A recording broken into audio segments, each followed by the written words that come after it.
আমি যেটা বলেছি সেটা হচ্ছে খুব শিগগিরই একটা কেলেঙ্কারি উদ্ঘাটিত হতে পারে।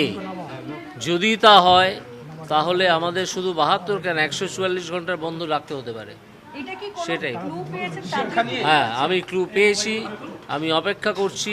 এটা কিভাবে ডিসক্লোজ করা যায় আমার হাতে সেটা নেই এখনো, একটু সময় লাগবে। আর যদি ডিসক্লোজ না হয় তাহলে আদালতেই দেখা হবে। স্যার সেটা কি শিক্ষা সংক্রান্ত?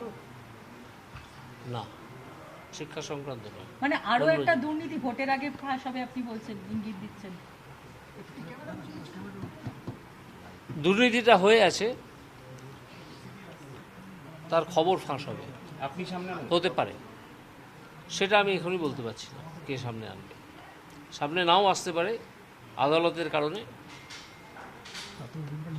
তবে সেই দুর্নীতি যদি আদালতের বাইরে সামনে আসে তাহলে ক্রমাগত বন্ধ রেখে এই সরকারকে উৎখাত করা ছাড়া আর কোনো উপায় থাকবে না। সেটার মধ্যে কি সরকার একেবারে টপ লেভেল পর্যন্ত?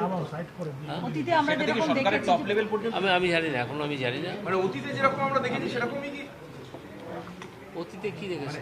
মানে যেরকম টপ লেভেল পর্যন্ত জড়িত নেতা মন্ত্রী অফিসাররা দেখুন, এইসব দুর্নীতিতে টপ লেভেল জড়িত না থাকলে এই দুর্নীতিগুলো হয়ই না। আমার ব্যক্তিগত অভিমত যে এই সরকারকে আর একদিনও থাকতে দেওয়া উচিত নয়, কিন্তু যদিও আইনগতভাবে তারা রয়ে যাচ্ছে, তবে আমি আশা করি কিছু কেলেঙ্কারি এর মধ্যেই ফাঁস হবে।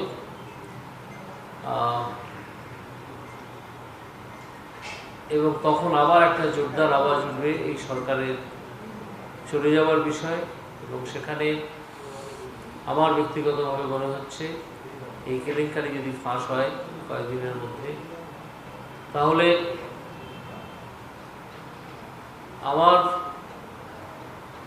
মত এই, যেটা আমি প্রকাশ করেই দিচ্ছি, যে টানা 72 ঘন্টা বন্ধ ডাকা উচিত সারা পশ্চিমবঙ্গে। এবং যতক্ষণ না এই সরকার পদত্যাগ করছে, সরকারের মুখ্যমন্ত্রী পদত্যাগ করছেন, পদত্যাগপত্র জমা দিচ্ছেন রাজ্যপালের কাছে, এবং পশ্চিমবঙ্গে রাষ্ট্রপতির শাসন জারি হচ্ছে, ততক্ষণ আমাদের বিক্ষোভ চলা উচিত।